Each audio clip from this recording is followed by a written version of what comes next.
বাপরে বাপ, কি রাগ কইছে ডিজাইন ভালোবাসার তো কি আমি বুঝলাম না। হ্যাঁ, ভালোবাসা বলতে তোমরা খালি বুঝো ঠাইসা খাওয়ানি, আর গান বলতে বুঝো খাওয়ানোর গান। খেতে পারো, পিঠা খাইতে পারো না, আমি পারবো না, যাও। এমন করে কইতেছো কেন?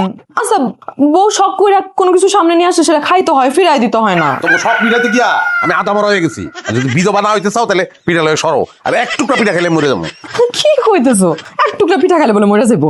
এরকম আজগুবি কথা কই পাইছো তুমি? বেশি না, 5টা পিঠা খাও, তাতেই আমি খুশি। না ভাইরে, এত ভালোবাসা যদি প্রকাশ করতে হয় তাহলে আমার ফুলাই না দাও, আমার মানি ব্যাগ দাও, আমার গড়ি দাও, অন্য কোনো উপহার দাও। খাওন আল্লাহর হস্তে মাপ চাই, খাওন সামনে দিয়ে না, বমি হইতাছে। আচ্ছা ঠিক আছে, তুমি খাও না, তাহলে চলো বাইরে চলো।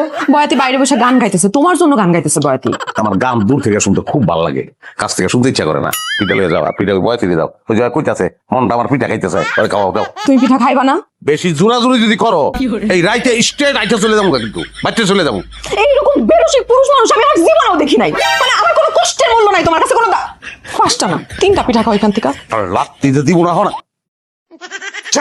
আল্লাহ রে, জলদি পেটটা খালি করে দাও আল্লাহ, বাতাসে।